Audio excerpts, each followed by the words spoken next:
Welcome to the Resource Nexus podcast. As always, you can check out the full article along with stats and opinions at theresourcenexus.com. It's time to talk about this because I love stats and teams and players breaking records as much as the next guy, but not like this. Every year now, someone nationally posts best KenPom offense ever or most efficient team in history, and it happens like clockwork. And every time, there's one thing that keeps getting glossed over. College basketball is juiced right now. And no, it's not because the three-point shot suddenly became some unstoppable weapon or because offenses magically got smarter overnight. We've had high three-point rates before. We've had better three-point percentages before. Back in 2017 and 2018, teams were already shooting north of 35% from three. In 2019, the three-point attempt rate was actually higher than it is now. That's not what's driving this. What's driving it is rim efficiency.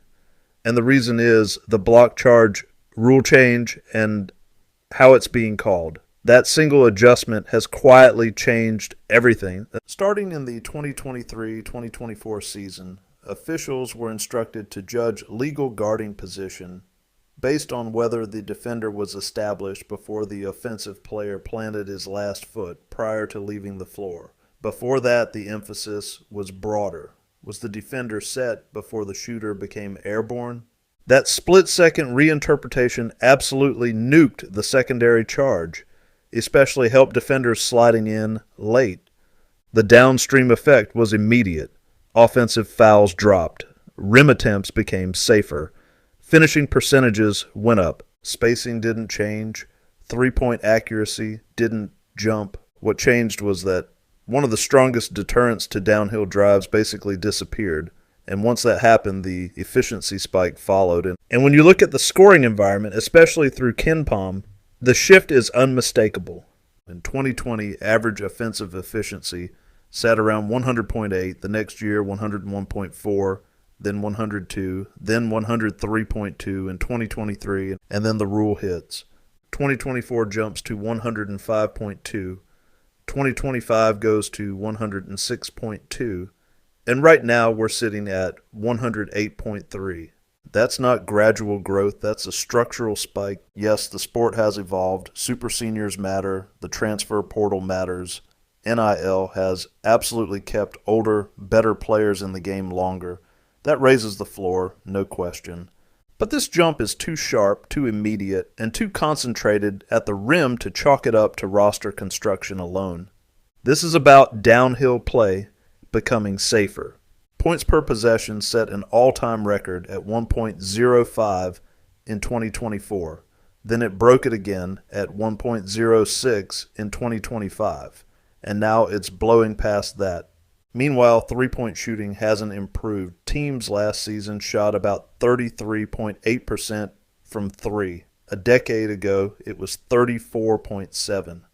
The three-point attempt rate in 2019 was almost 39% higher than it is now. This isn't a three-point revolution, it's a rim revolution, and two-point percentage tells the story. In 2022, teams shot about 49.7% inside the arc. Then 50.1, then 50.3, then 51. And now we're pushing 51.7%. At the same time, turnover rate has dropped from nearly 19% in 2020 to under 17% right now. So what do you get? More makes at the rim, fewer turnovers, more free throws. That combination is absolutely nuclear for efficiency. And the catalyst is the rule, specifically the last foot interpretation. It sounds subtle. It's not. Offensive fouls dropped by roughly 37% almost immediately. The secondary charge, which used to be the backbone of no middle defenses, is nearly extinct. We've seen what the old blueprint looked like. Back in 2018, Texas Tech forced 8 charges in a single game against Zion Williamson. That strategy worked.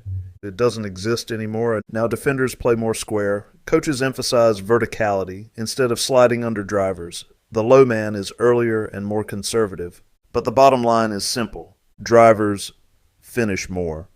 Help arrives later. Risk tolerance favors offense.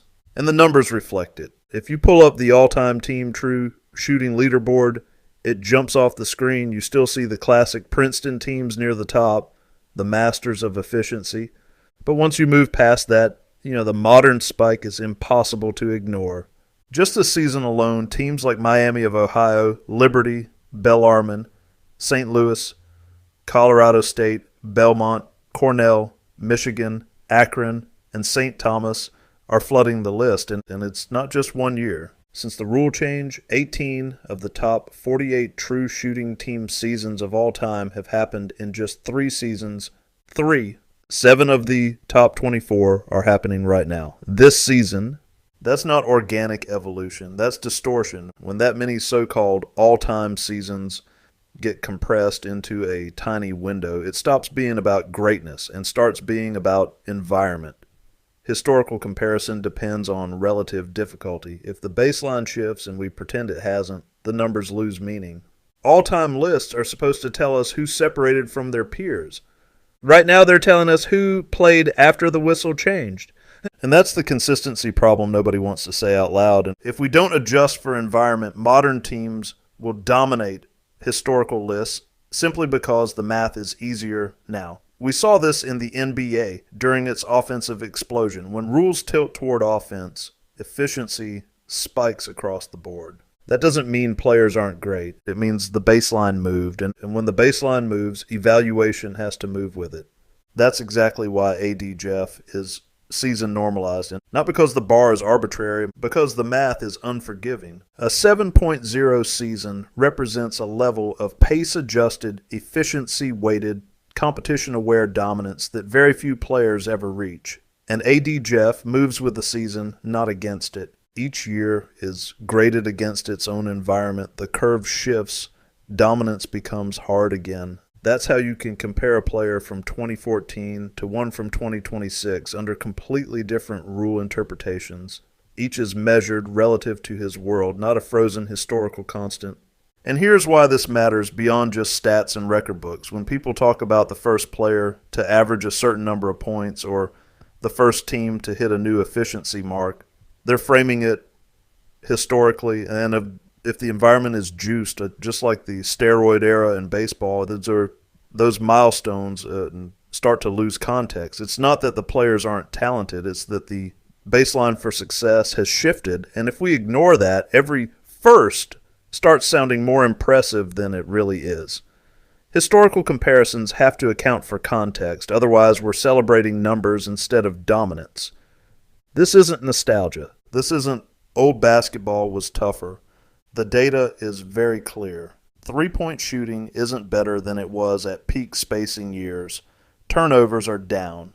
Rim efficiency is up. Charges are down. Offensive rating is at an all-time high. So when we talk about the best offense ever, context isn't optional. We are in the most offense-friendly period college basketball has ever seen. And unless the rules rebalance, the record books will keep getting rewritten, not just because teams are better, but because the environment allows them to be more efficient than ever before. And that distinction matters, because dominance isn't just about numbers, it's about how hard those numbers were to achieve. All right, that's a wrap for today. Thanks for tuning in. Hope you got some good insights. If you enjoyed the episode, be sure to like, subscribe, and share it with anyone who'd find it useful. And don't forget to check out theresourcenexus.com for more in-depth analysis. Until next time, check you later. Cool. Guess we'll see you around. All right, check you later. Bye. Wait, man, why are you always such a dork, man? What are you talking Check you about? later. Check you later.